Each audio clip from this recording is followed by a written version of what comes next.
curious to know what your response with it. You know, you've been in digital marketing now for how many years? You started like what, in 2016?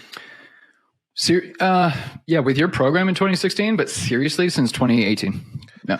What do you think it takes to be a digital marketer? A full-time, not called digital marketer, but like to run an online business. What do you think it really takes to do this? Yeah, really great question. What it takes is, so we had a saying in the Coast Guard, and I always take things back to my own experiences like everybody does, but we had a saying in the Coast Guard, like, figure it out.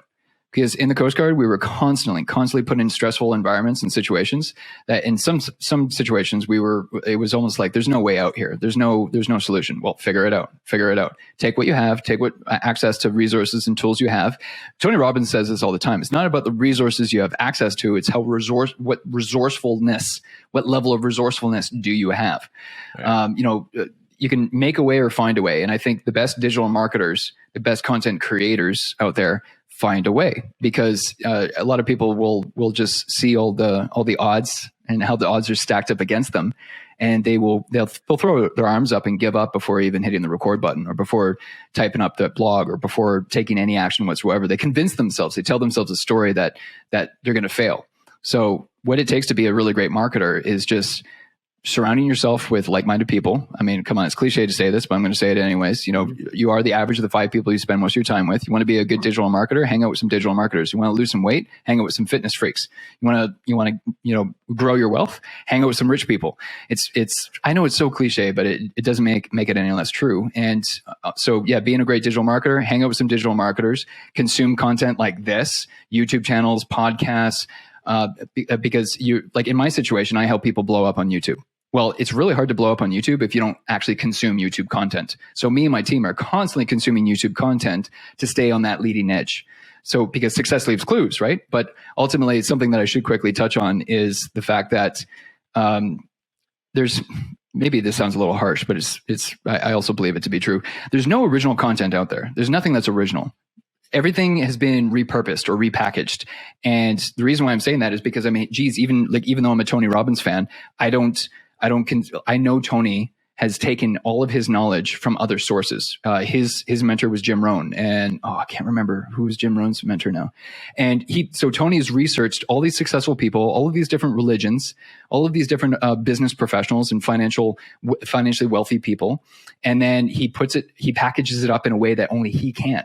He interviewed, when he made Money Mastered the Game, that book, that super successful financial book, he interviewed like 50 billionaires or something crazy like that. And then he wrote the book.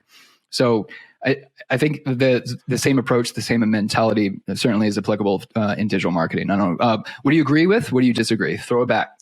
Yeah, no, I agree with absolutely everything you said. It was funny. I just remembered that I got introduced to this like mastermind group through some other entrepreneurs, and then when I was in the group, I remember I brought up this idea that you are the equal sum of the people that you spend the most time with, and then like everybody in the group disagreed with me, and we started having this debate. Yeah, and then I was like, what? I was baffled. I was like, what do you mean? I'm like, this is like a fact of life. Like, this is not to debate. I was like, what do you mean?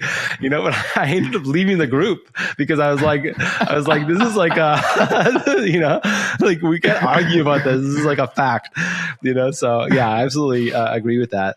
But I also find that a lot of people give up too soon, right? It does take a lot of sacrifice. You know, a lot of people might have a job, right? Maybe a 9-to-5 or whatever it might be, right? And you want to kind of create your own online business or become a marketer or a creator or whatever it might be. And it takes a long time. Like I honestly think that you got to go all in, like, you know, crank it up to 11 for like a year, right? Or you kind of go in and maybe you're at like an 8, but you got to do it for like 2 years. You know, like it just doesn't happen so fast. People see stories of people that are, you know, going from, you know, called 0 to 100, you know, in a few months. They think that they're going to make some content. It's going to go viral. Like, you know, we were kind of joking earlier about the show where it's like, we're kind of not 100% prepared for everything we need to do. And it's kind of good because probably not a lot of people are going to watch this, so like, I don't expect it to go viral, so, and I'm kind of thankful for that. We're just kind of, practicing, we're finding our voice, but it takes a long time. Right. So I think it's just like, you have to be really passionate and like love doing it regardless of the money. And like, for me doing the show with you, like, I think I could do this for a long time and just enjoy doing it.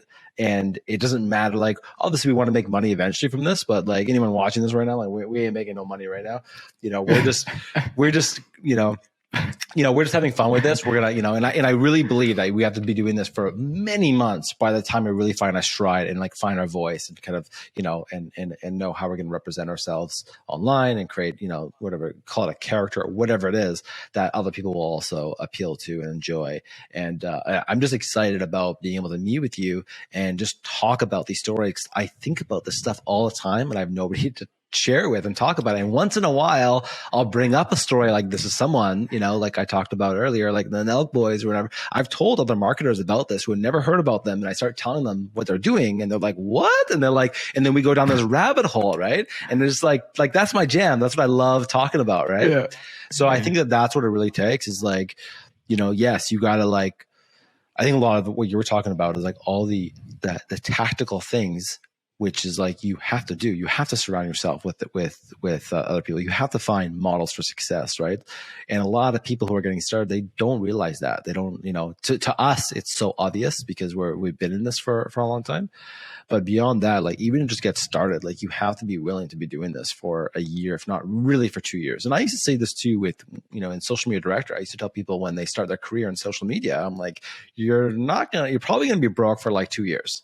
It's going to take you a while by the time like you're making like a good amount of money and you're not like hustling every day to try to get sales, it's kind of coming to you. It takes like 2 years, So anyone who wants to become a creator or whatever they want to do or, become a digital marketer, I think you have to be really committed and you have to like want to do it enough that you're going to be, watching YouTube videos, reading blog posts and just consuming the content and just taking action, just doing and building the community around you and so on. And you got to be doing that for 2 years. By the time you get, the time you really feel like you had some success, right? I got two more things that I want to add to that, just to build off of what you said there too, and then we can wrap it up. But I love what you just said there, and honestly, because I've been doing this for so long now, I can really actually boil it down to two things. And it just kind of dawned on me while you were talking there. One, you got to be able to create results. You have to be able to create results. We used to live in an industrial age, then we switched to the informational age, and now we're actually in the digital age. And there's a lot of marketers out there. There's a lot of content creators out there. There are not that many out there that know how to actually generate real results. So that's number one. You actually got to know how to get real world results, because we no longer live in an economy that is based off of the input of your time. We live in a results and outcomes based economy, because it really doesn't matter what you charge for your products and services. You can charge what the hell you want as long as you can get results. People will pay for results. They don't want to pay for you to come in and punch a clock for 8 hours a day. They want to know that they're going to get the reach and the authoritativeness and the influence based off of your marketing experience, right? So that's number one, get results. Number two, people got to enjoy working with you. Matt, people love working with you, man. People love working with you. I'm fortunate and grateful enough to have gotten lots of positive feedback over the years that, like, you know what, Andrew, we really miss having you around here, man. I'm like, oh yeah, that's good to hear. Or the community really misses your input, or blah, blah, blah.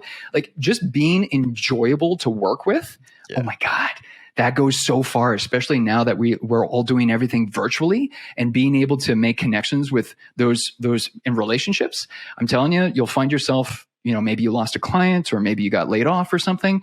And as soon as that influential person finds out that you're available now, they're going to reach out to you and they're going to be like, oh, I hear you got laid off, or, oh, I hear you got some extra time on your calendar because you lost your client. I need some help. And then, so anyways, I had to throw that in there. Matt, I'll let you close her up. Yeah, no, I think that's absolutely true. I love it. I remember when I started my agency work, I just kind of like posted on my social media, on my Facebook, like, hey, I'm taking clients now. And then it was like, I got like, and it was all because of those relationships and so on that I built over the years. So it was just, they're just coming from friends and so on, right?